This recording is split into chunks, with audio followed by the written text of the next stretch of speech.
Bonjour à toutes et tous. Je suis ravie de partager ce moment avec vous. Je vais partager beaucoup de choses. J'attends aussi vos réactions que je vais pouvoir lire en live. Je remercie la ville du Touquet, le Palais des Congrès et ses équipes qui me permettent aujourd'hui de faire ce live dans des conditions techniques vraiment optimales. Le sujet de cette masterclass, cette première, c'est quelle meilleure promesse que celle de vivre ses rêves. Alors, dans un premier temps, je souhaite partager mon parcours avec vous. Je vais vous montrer un petit portrait, mais surtout, j'ai assouvi beaucoup de rêves dans ma vie. J'ai essayé de prendre du recul sur les clés, sur tout ce qui m'a aidé à pouvoir assouvir ces rêves, et c'est ce que je vais partager avec vous. Un petit portrait en introduction.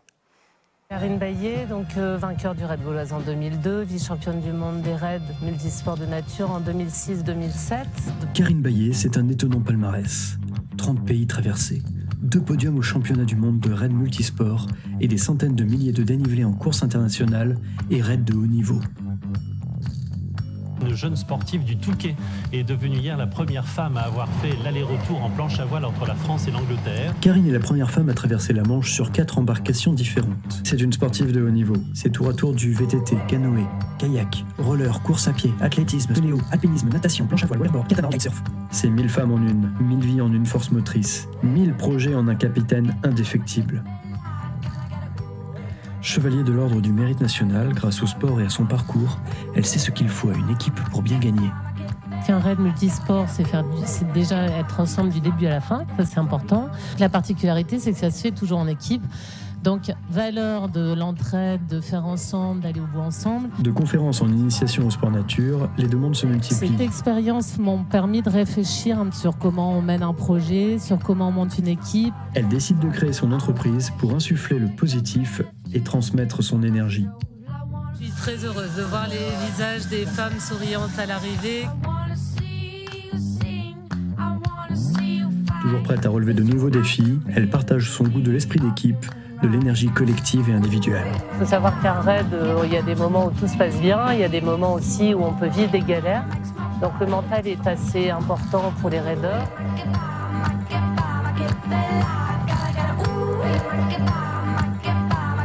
La magie Karine Baillet, c'est faire le grand saut, se dépasser et se faire rêver, pour développer cohésion et confiance en soi. Le but, c'est de prendre du plaisir, de refaire le plein d'énergie.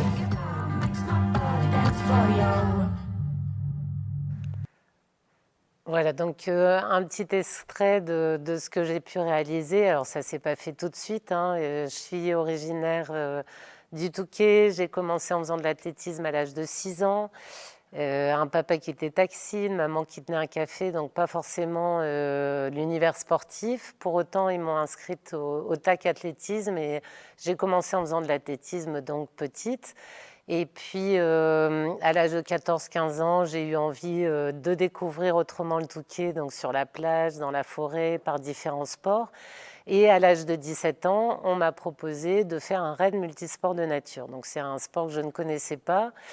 Ça s'est passé à Lille, le raid du Luc. Il s'agissait de faire du VTT, de l'orientation, du canoë en équipe. Et donc j'ai découvert cette activité à l'âge de 17 ans. C'était un raid de 40-50 km. Et dès la première épreuve, cette activité sportive m'a plu. J'ai eu envie de faire d'autres courses, donc j'ai commencé à faire des raids, on va dire, amateurs. Et puis, j'ai eu un premier rêve qui était de participer à un raid gauloise. Donc, pour assouvir ce rêve, là, on passait d'une course de 50-60 km à une course de 1000 km. Il fallait que je puisse, m'entraîner, mais deux, surtout, être sélectionnée pour aller faire cette course mythique. Donc, à l'époque, et je le partagerai après, c'est vrai que c'est important quand vous avez des projets, des rêves, de pouvoir en parler. Gérard Tiette, qui est d'ailleurs de notre région, m'a appelé un jour en me disant on sait que tu rêves de faire le raid gauloise au Vietnam. Il y a une sélection qui s'organise dans 3 jours. dans notre région.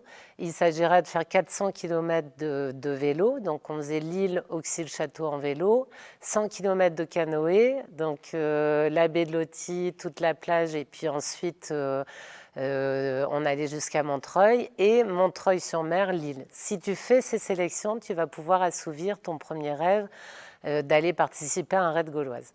Donc j'ai fait ces sélections au pied levé.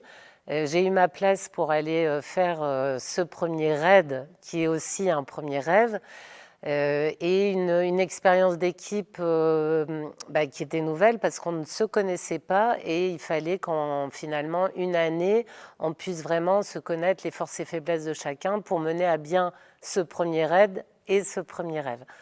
Donc j'ai pu participer à mon premier raid gauloise, c'était en Équateur en 1996, donc ça a été vraiment le début des grands raids pour moi.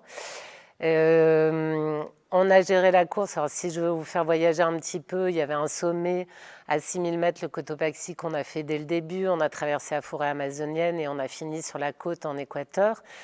Et cette première expérience, c'est vrai que quand on se lance des défis comme celui-là, et pour moi ce premier rêve, c'est déjà d'aller au bout. Donc on a géré nos efforts, on a géré l'équipe, et je vous partagerai juste après des ingrédients de l'équipe, mais on a tout géré pour mener à bien ce projet et réussir à finir ce raid.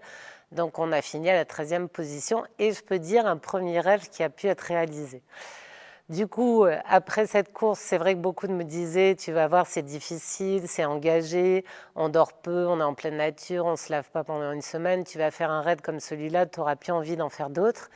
Et pour moi, ça a été vraiment le début d'une passion. J'ai intégré ce milieu, j'ai commencé à faire beaucoup de courses, et puis un jour, je reçois un appel d'un Lyonnais, Yves Masson, qui me dit on a le projet non pas d'aller finir un raid gauloise comme tu as pu le faire, mais d'essayer d'aller gagner le raid gauloise au Vietnam en 2002. Donc je passais de rêve de finir à rêve de gagner un jour, ce qui était pas évident. Pour autant, j'étais aussi dans une équipe. Alors Yves Masson, un ancien champion olympique de kayak, Gilles Lelièvre, Sylvain Mougin, champion d'orientation. J'ai pu être accompagnée des meilleurs de la discipline, et surtout on s'est entraîné fort pendant presque 2 ans. Alors en étant dans des régions de France différentes, parce que j'étais du Touquet et eux étaient plutôt du Sud, mais on a réussi à monter ce que j'appelle aujourd'hui une Dream Team, une équipe vraiment qui avait la gagne en elle, et on a pu aller remporter ce raid gauloise au Vietnam en 2002. Donc ce que je retiens de cette expérience en 2002, c'est déjà notre course forcément dans ce milieu assez hostile qu'est le Vietnam, avec beaucoup d'humidité, et surtout un arrêt. Alors on était là pour gagner la course, et à un moment donné on a dû s'arrêter pendant presque 5 heures parce qu'on avait un équipier qui avait mal aux pieds, il fallait vraiment qu'on puisse s'occuper de lui. Et en fait, je vais vous partager des anecdotes de course, mais cette course-là, le fait de s'arrêter, on a perdu beaucoup de temps, on est reparti 20e. Il faut se rappeler qu'on avait comme objectif de le gagner. Mais le fait de s'arrêter, on a pu le soigner, on a pu prendre le positif de cette situation-là, et on est vraiment reparti le couteau entre les dents pour aller remporter ce raid gauloise au Vietnam. Alors, pour vous faire voyager aussi, on a fini par 130 km dans la baie d'Along. C'était en pleine nuit, on avait dormi moins de 10 heures en 6 jours.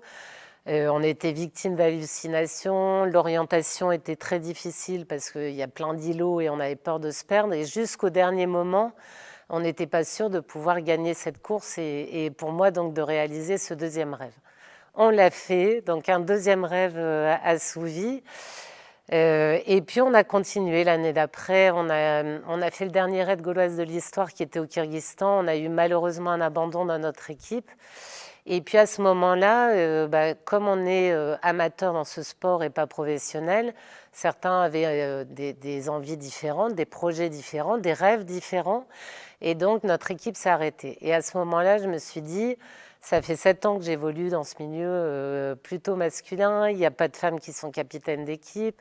Ce serait un rêve d'essayer de monter une équipe en devenant capitaine et puis en essayant de performer. Donc, je n'ai pas choisi la solution la plus facile parce qu'il y avait des bonnes équipes qui me sollicitaient pour faire partie de leurs équipes.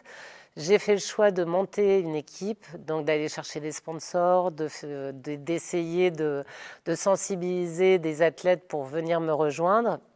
Et on a créé l'équipe Vilsa Sport Elie Hansen donc, en 2003. Donc il y a eu quand même une année de doute. Et vous verrez dans les ingrédients que je vous partagerai sur les rêves, c'est vrai qu'on a toujours des moments de doute, des moments de peur à se dire est-ce que c'est la bonne voie.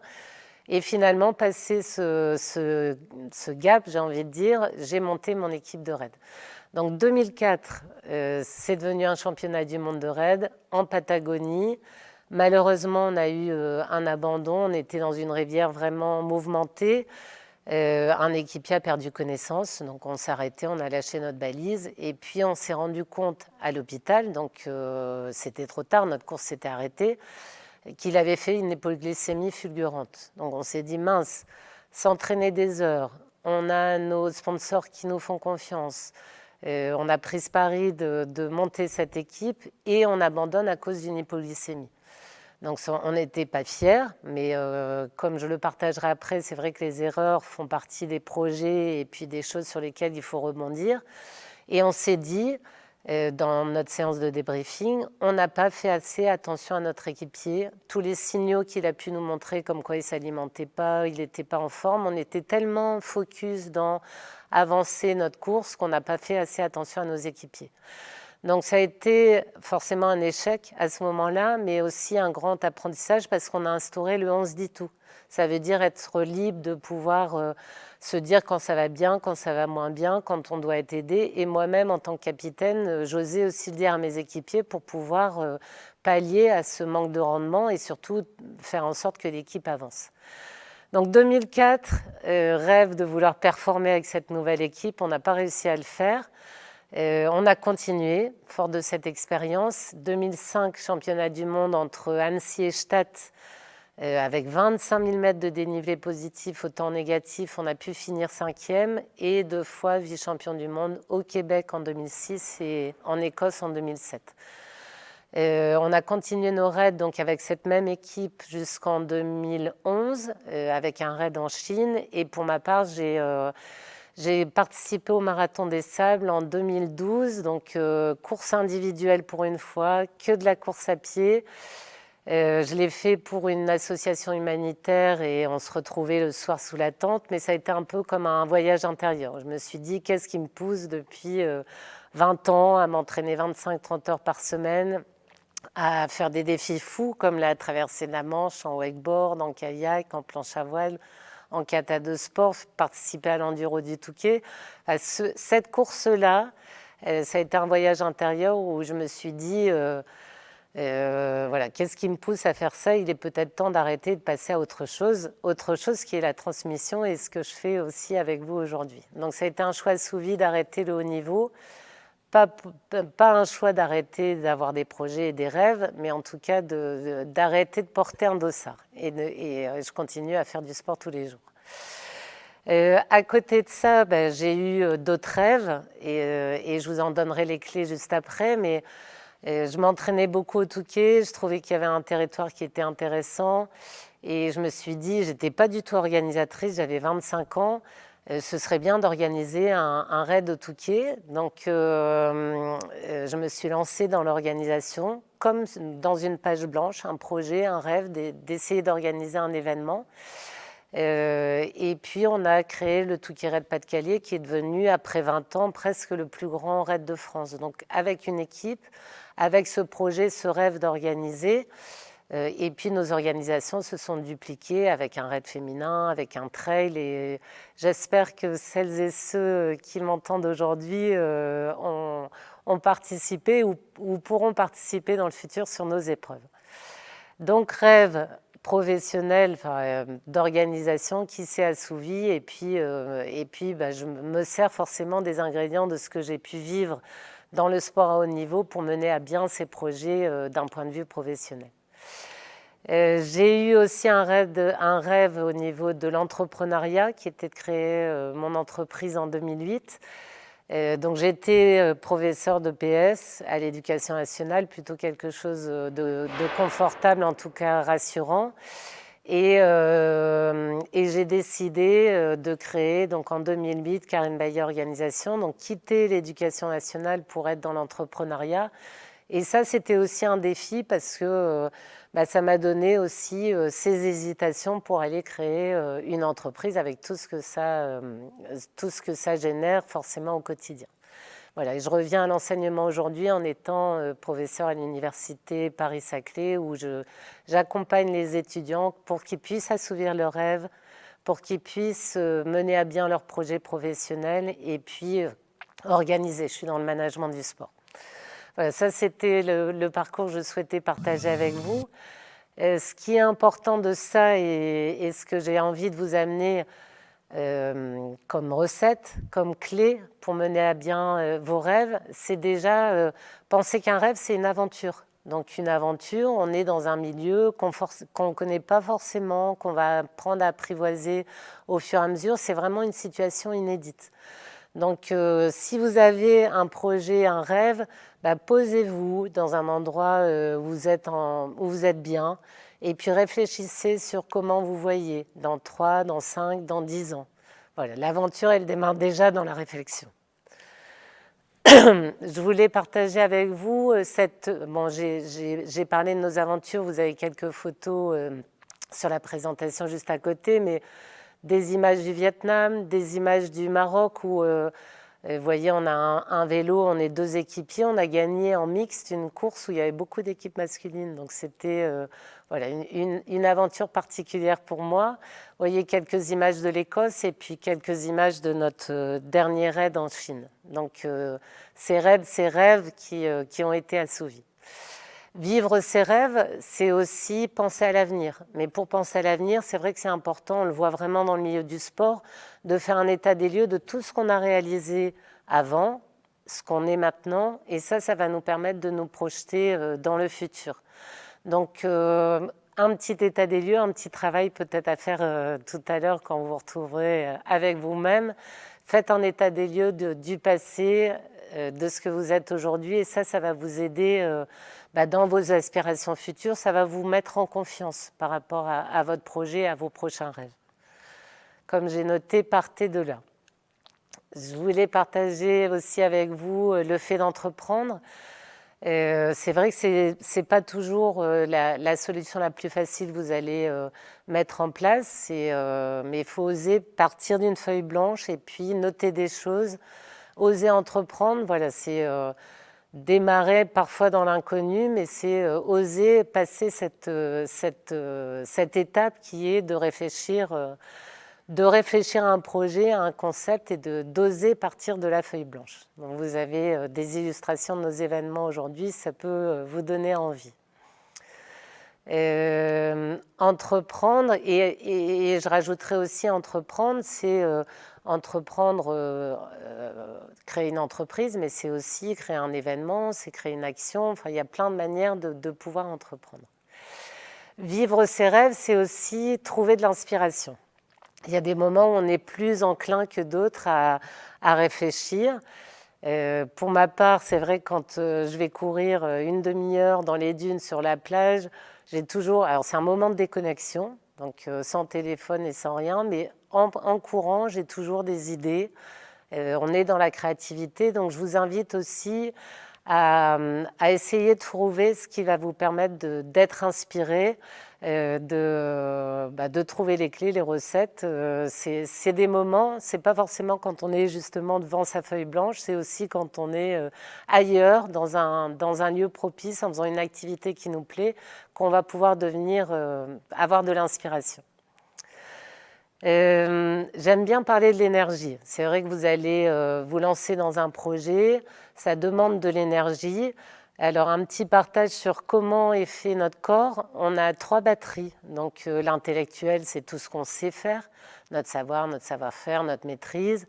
On a le physique. C'est vrai que dans les raids, c'est le physique qui nous permet d'aller faire 1000 km, mais dans la vie de tous les jours, c'est aussi ce qui nous permet de résister à la pression, d'accueillir toute la charge de travail qu'on doit fournir.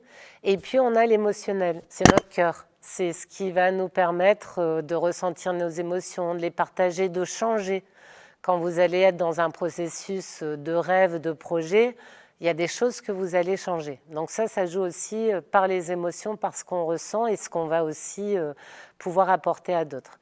Donc j'aime bien dire que ces 3 batteries, elles sont vraiment fondamentales. C'est vraiment comme les piliers d'une chaise. Il faut être solide sur ces batteries et ça va nous permettre d'avoir de l'énergie. Pour autant, par moment, on est un peu dans le rouge. Donc l'intellectuel, on va pouvoir faire des étourderies. Le physique, on commence à avoir des douleurs. L'émotionnel, on ressent des émotions différentes. Ces signaux, et avant d'abandonner comme on a pu faire en 2004, c'est important de les déceler. Donc pensez aussi à vos signaux. Qu'est-ce qui va bien en ce moment? Qu'est-ce qui doit être travaillé pour avoir un plein d'énergie pour aller chercher vos rêves et vos projets? Quand on est dans le rouge, et nous, ça nous est arrivé quand on était sur une course longue, au bout de 3 ou 4 jours, on se demande ce qu'on fait là, pourquoi on s'est lancé là-dedans. On a ce qu'on appelle le spirituel, notre petit nuage là juste au-dessus qui nous dit vas-y, continue, tu es dans la bonne voie, tu vas réussir. Et ça, c'est nos moteurs, c'est nos valeurs, c'est notre éducation. Et ça, c'est important aussi d'essayer de voir quels sont nos moteurs et ce qui va nous permettre, quand on est dans la difficulté, de pouvoir surmonter cette difficulté pour aller plus loin. Donc pensez à ces signaux, pensez à l'énergie dont vous allez avoir besoin pour pouvoir assouvir vos rêves.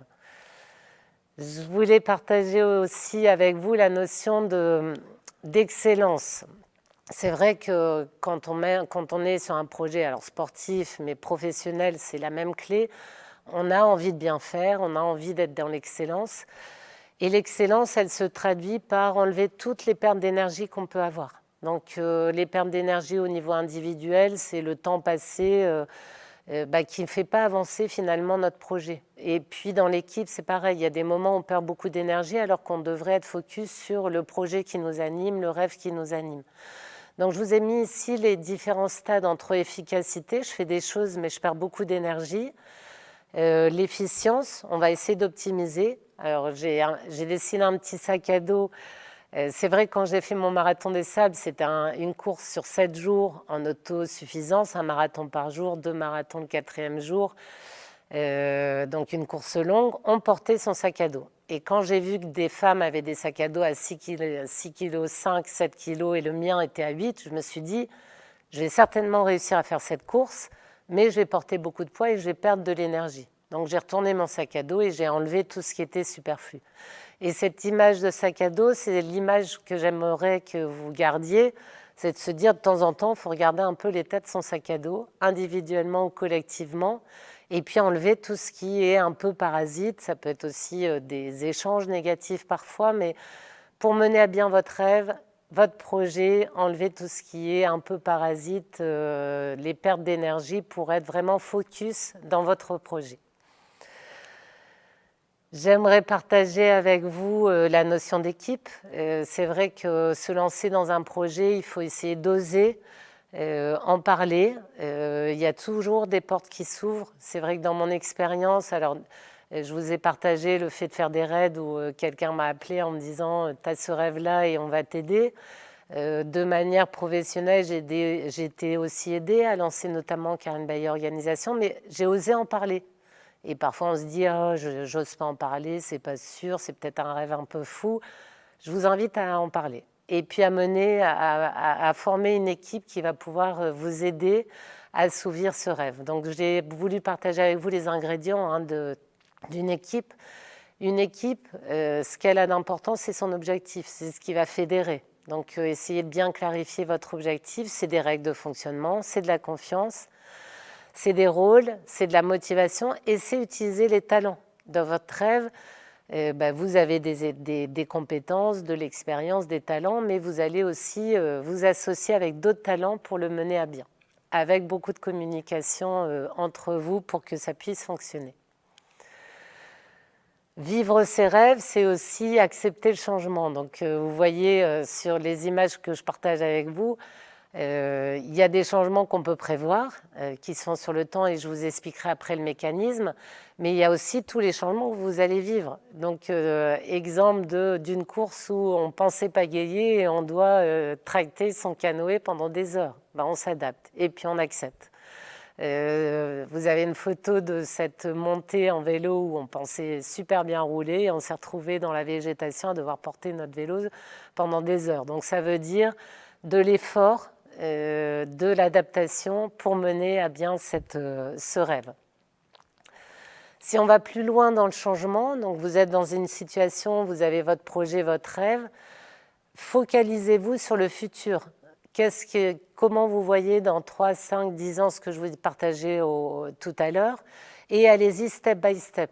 Ce sont des marches à monter au fur et à mesure, on ne change pas tout d'un coup, on va pouvoir respecter toutes ces phases. Focalisez-vous sur ce qui va changer, mais aussi ce qui ne va pas changer, parce qu'on a des émotions et on peut être rassuré par ce qui ne va pas changer. Et ça va aussi nous conforter dans l'inconfort qu'on peut vivre au quotidien. Et le support, c'est celui qu'on va pouvoir aller chercher auprès des gens qui sont autour de nous. Donc ce petit dessin, notez votre rêve tout en haut de l'escalier et puis toutes les étapes que vous allez pouvoir gravir pour pouvoir y accéder.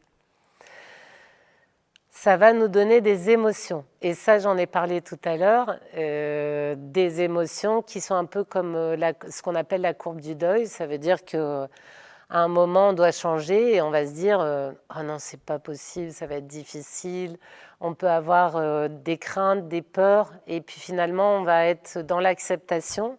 Et puis, on va aller ensuite dans la création, dans l'activité. Et donc, je vous invite aussi déjà à connaître. C'est vrai, quand on nous annonce un changement, quand en 2003, je me suis dit je vais monter mon équipe, j'étais dans cette phase un peu descendante, de me dire est-ce que je suis dans la bonne voie, est-ce que j'ai bien fait de faire ça. Et puis après, une fois que la décision est prise, j'ai été dans l'acceptation et dans l'énergie pour aller recruter des équipiers, aller chercher des sponsors, etc. Donc ces phases-là, c'est vrai qu'elles sont importantes. Elles se passent de mieux en mieux si vous êtes entouré. Et puis essayer d'y passer le moins de temps, en tout cas dans la première phase qui est un peu plus négative, entre guillemets. Donc ça, je voulais partager avec vous. Quand on se lance dans un projet, dans un rêve, on a des hésitations, on a des émotions et on a des phases qu'il faut pouvoir passer pour aller chercher le Graal qui est la réalisation de notre rêve. J'ai parlé des erreurs qu'on a pu vivre par le passé.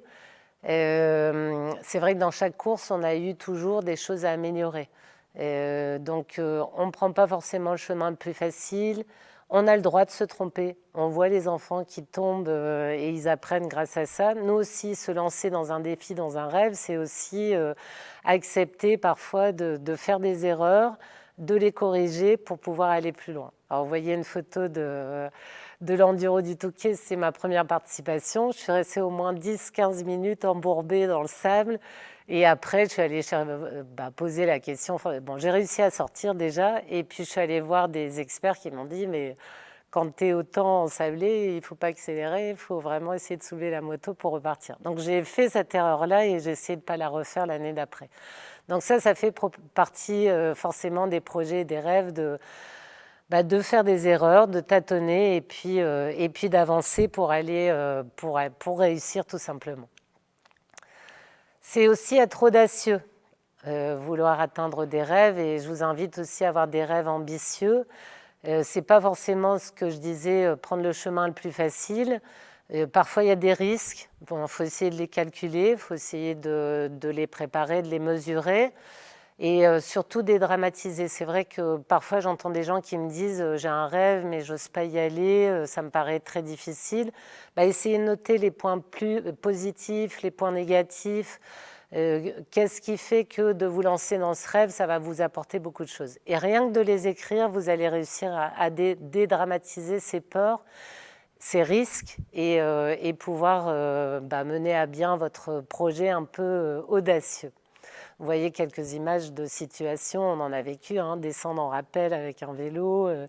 Vous avez vu dans la vidéo au début de sauter à l'élastique. C'est vrai que quand on est devant le seau, on hésite, on doute, et puis une fois que la décision est prise, de toute façon, il n'y a plus qu'à se laisser aller, et puis on a mesuré le risque avec l'assurance qu'on a à côté de nous. Vivre ses rêves, c'est oser, c'est ce que je viens de dire, hein, justement l'image de saut élastique, on a l'impression parfois de faire le grand saut, mais oser y aller. Vous avez préparé plein de choses avant, dans tous les ingrédients que j'ai pu partager avec vous.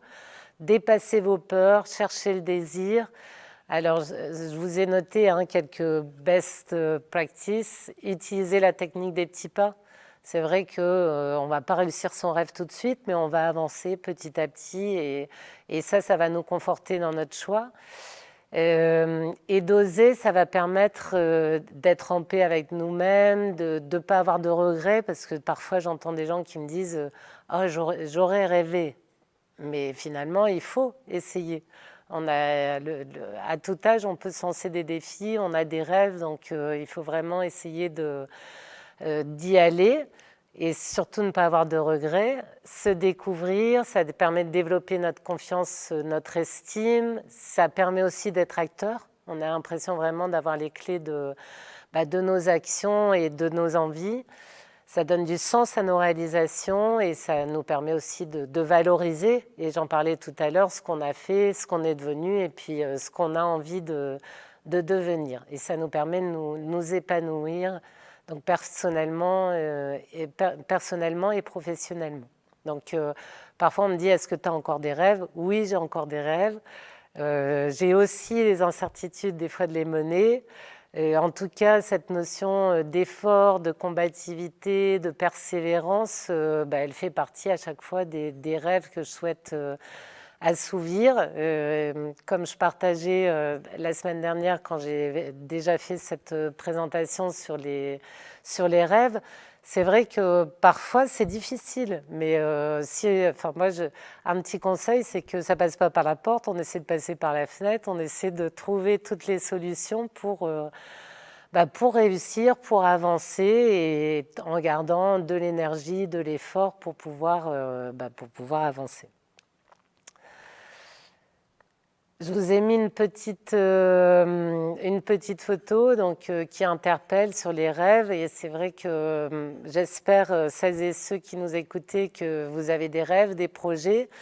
Ce serait sympa de pouvoir ou nous les partager ou nous poser des questions justement sur ces rêves à assouvir. En tout cas, le message d'aujourd'hui, c'est vivez vos rêves, même s'ils paraissent difficiles, pas à notre portée. Je pense qu'on n'a qu'une vie et c'est important de mener à bien ses rêves, de mener à bien ses projets.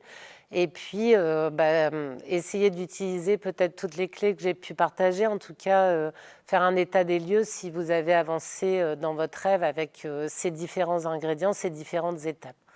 Et je vous souhaite plein de rêves à vous, plein de positifs, plein de beaux défis. C'est vrai que je suis assez connectée sur les réseaux sociaux, donc si vous avez besoin de conseils, de partage, moi j'ai eu des écoutes bienveillantes dans les rêves que j'ai pu mener et ça m'a fait du bien, donc je serai là aussi pour vous si vous souhaitez échanger. Et puis si vous avez quelques questions, je vais y répondre avec grand plaisir.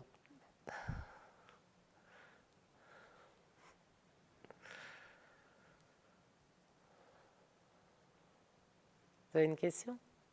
Non? On attend quelques minutes. Comment?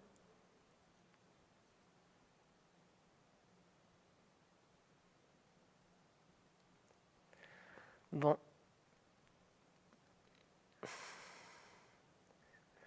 De toute façon, si on n'a pas de questions là tout de suite, c'est pas grave. Vous nous n'hésitez pas à nous faire un commentaire cet après-midi sur le LinkedIn du Palais, sur les réseaux sociaux de la ville, sur les miens. Je serai réactive à répondre à tous ces commentaires cet après-midi. Et voilà, j'espère que ça vous a aidé, que ça vous a plu. Vous pouvez aussi nous mettre un petit commentaire en nous disant on a apprécié cette captation. En tout cas, Je remercie les équipes du Palais qui sont devant moi, la ville du Touquet, et puis plein de rêves à vous.